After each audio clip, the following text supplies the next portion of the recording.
The dream has died for Indonesia. Team Garuda knocked out. Iraq march on. Final score in Jeddah tonight.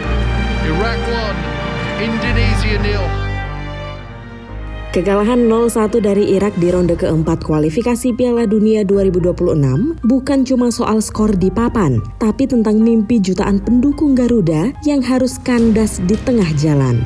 Indonesia udah main berani, tampil penuh determinasi, tapi takdir kali ini enggak berpihak. Dan di antara rasa kecewa yang menggantung di udara Jeddah, muncul satu hal yang paling mencuri perhatian. Suara supporter yang menggema memanggil nama lama yang pernah membangkitkan harapan. Sinteyong, Sinteyong.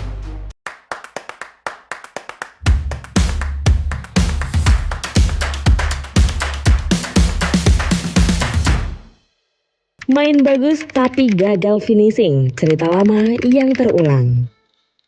Kalau kita lihat secara objektif, permainan Indonesia di laga ini gak bisa dibilang jelek. Pressingnya tinggi, transisinya cepat, dan secara struktur mereka berani ngambil resiko.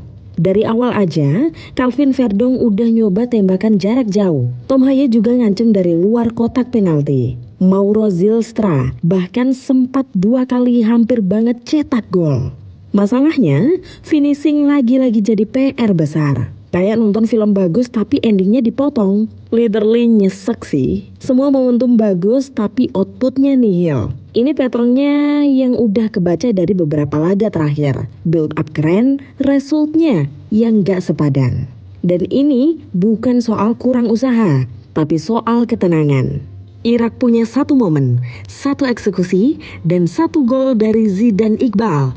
Indonesia punya banyak peluang, tapi nggak ada yang masuk. Kadang sepak bola sesimpel itu. Babak kedua jalan, tensinya tetap tinggi. Kevin Dix hampir bikin gol di menit ke-65, tapi tendangannya lemah. 2 menit kemudian, oleh Romeni dilanggar keras, tapi cuma kartu kuning buat Zaid Tahsin. Dan di titik itu, vibe-nya berubah. Kayak semesta lagi ngetes seberapa kuat Indonesia bisa tahan. Irak dapat sedikit ruang. Zidane Iqbal lepaskan tembakan datar. Gol! Nggak spektakuler, tapi cukup buat ngebunuh momentum. Sisanya, semua upaya Indonesia mentok di tembok besar bernama efisiensi Irak. Dan saat peluit akhir dibunyikan, yang terdengar cuma 1, teriakan nama Sinteyong. Transformasi yang belum selesai.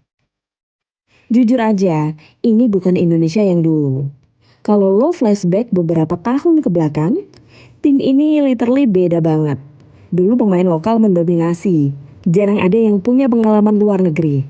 Sekarang, udah banyak pemain abroad dan gaya mainnya jauh lebih modern. Dan akar dari semua perubahan itu nggak bisa dipungkiri, Sinteyong. Dia yang membangun pondasi dari nol, dari U20, U23, sampai tim senior. Dia ngajarin pressing, mentalitas, sampai detail kecil kayak cari positioning dan transisi.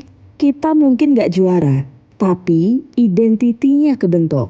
Makanya ketika fans di Jeddah teriak namanya, itu bukan sekedar nostalgia, tapi kayak refleks emosional dari bangsa yang ngerasa kehilangan sosok yang ngerti banget siapa mereka. Patrick Kluivert masih adaptasi, tapi fans udah bandingin. Patrick Kluivert datang dengan reputasi besar. Ex-legenda Belanda, ngerti sepak bola modern, dan punya pengalaman di level top. Tapi ya, adaptasi di Indonesia itu nggak semudah teorinya. Kultur, karakter pemain, sampai ekspektasi publik, semuanya beda. Di bawah Kluivert, permainan Indonesia masih dalam fase nyari bentuk. Strukturnya kadang bagus, tapi feel-nya belum nyatu. Kayak lo lagi nonton band yang alatnya lengkap, tapi belum sinkron nadanya. Masalahnya, fans udah punya standar tinggi di era STY. Dan di titik itu, perbandingan jadi nggak bisa dihindari. Sinteyong bawa semangat, kedisiplinan, dan gaya main progresif. Kluivert baru nyentuh dasar. Dan publik Indonesia itu demanding banget, literally pengen hasil yang instan. Kenapa fans belum bisa move on dari Sinteyong? Ada alasan logis kenapa STY masih sedominan itu. Dia bukan cuma pelatih, tapi simbol perubahan. 3 kelompok umur lolos ke Piala Asia. Tim senior tembus ke ronde ketiga kualifikasi Piala Dunia. Literally tonggak sejarah baru. Dia bikin tim yang tadinya cuma berharap, jadi tim yang percaya diri buat bersaing. Dan bukan cuma di lapangan, STY itu ngerti psikologis pemain Indonesia. Dia bisa marah keras, tapi juga bisa jadi pelindung saat media atau fans mulai ngegas. Sosok kayak gini yang ngebuat pemain ngerasa dilindungi, bukan cuma dikontrol. Mungkin itu kenapa teriakannya kemarin di Jeddah kedengeran tulus banget ya. Bukan karena nggak menghargai Kluivert, tapi karena memang mereka masih percaya orang ini pernah bikin kita ngerasa punya harapan. Dan mungkin cuma dia yang bisa bikin itu lagi. Apakah Indonesia benar-benar butuh Sintayong lagi? Pertanyaan ini tricky banget. Kalau dilihat dari kinerjanya, Kluivert baru jalan beberapa laga. Terlalu dini buat menilai total. Tapi realitanya, fans udah impatient. Karena kita udah ngerasain gimana rasanya dipimpin orang yang klik banget sama kultur kita. Kalau STY balik, tentu bukan tanpa resiko. Pertanyaannya, apakah federasi siap kasih ruang kerja yang lebih stabil? Apakah tim siap untuk kembali dirombak dengan gaya yang udah familiar tapi mungkin butuh waktu lagi? Tapi kalau kita bicara siapa yang paling ngerti anatomi tim ini, jawabannya masih jelas, Sinteyong. Dia ngerti karakter pemain, ngerti dinamika ruang ganti, dan yang paling penting ngerti gimana bikin pemain lokal dan abroad nyatu. Jadi kalau bicara kebutuhan ya, Indonesia literally butuh figur seperti dia, entah itu Sinteyong sendiri atau seorang dengan DNA serupa. Garuda jatuh tapi belum mati.